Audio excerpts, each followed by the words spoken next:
an anime movie that I've actually seen the TV show that inspired it. I didn't know I was allowed to review those.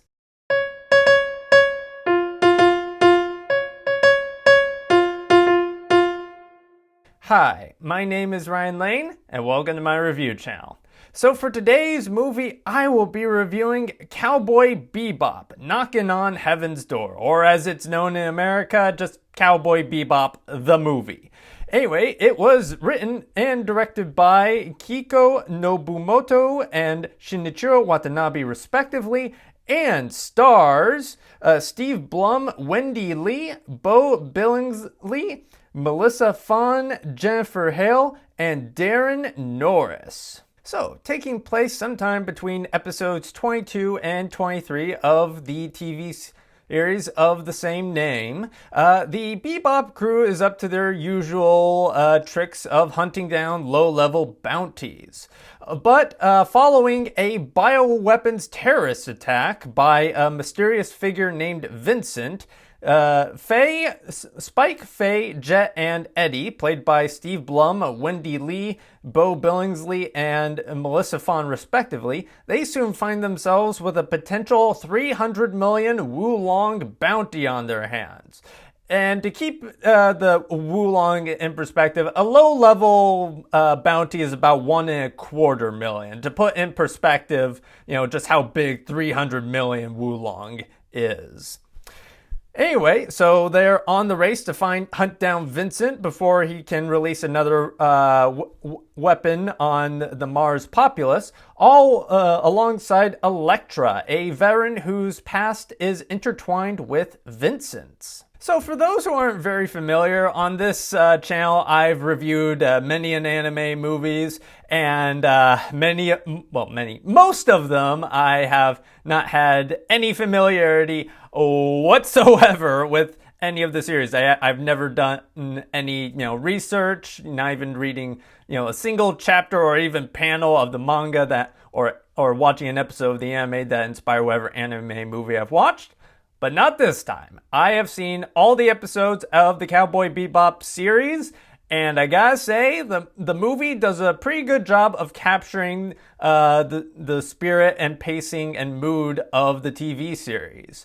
The writing features all the pathos and wit that you'd come to expect from the TV series, as the story effortlessly weaves between the two. One minute you can find yourself laughing your ass off, another minute you'll be like, "Aww, insert, character here died." It's like the film is as adept with its emotional beats as it is in the TV series.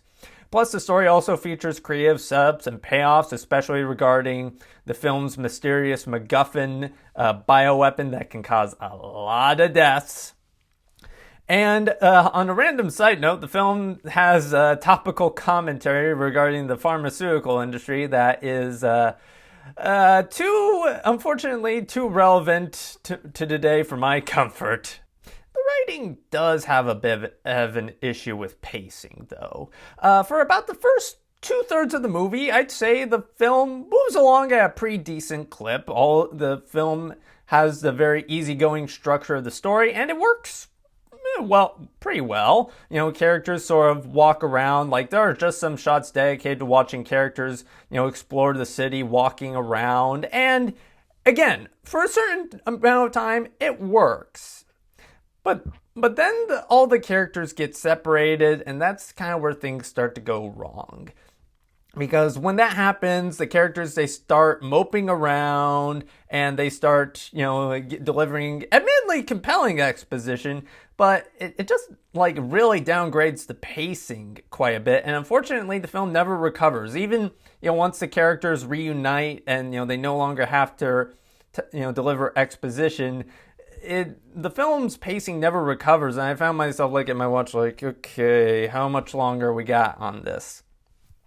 I mean, my suggestion, cut down on some of the walking sequences at the beginning of the movie, trim the fat in the third act, and we can easily have a more compact 105-minute movie as opposed to a near 2-hour film.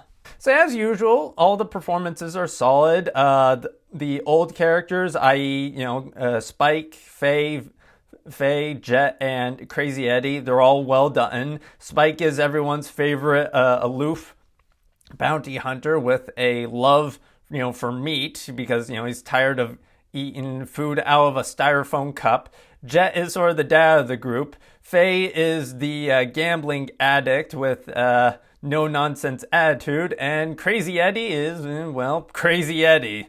I mean, never has a character's name so thoroughly, perfectly describe that character.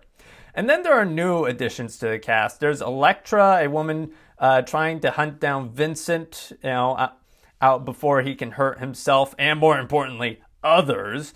And Vincent himself, played by Daran Norris, he really steals the show. He brings equal parts mystery and menace and sorrow to the role. And he manages to be very intimidating at times. There are certain amounts where you go, whoa, damn, that is cold-hearted. But at the same time, he manages to, I wouldn't say get you on his side, but he provokes the feels is what I'm getting at here. And Norris helps the character Vincent fit in well with the series' rogue gallery of sorrowful villains, unsatisfied with their place in the world. So the animation, save for the occasional CG shot, isn't that much different from the TV series.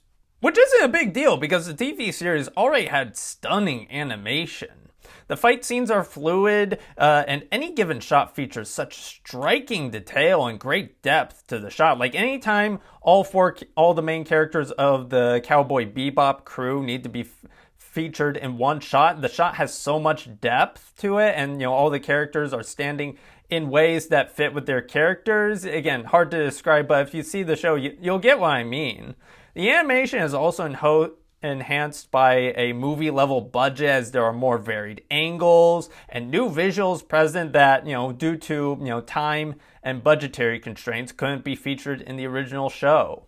So, though its easygoing approach doesn't always lend itself to the silver screen, A Knockin' on Heaven's Door proves to be another great entry in the Cowboy Bebop series. So with all that in mind, I will be giving this movie 3.5 out of 5 stars.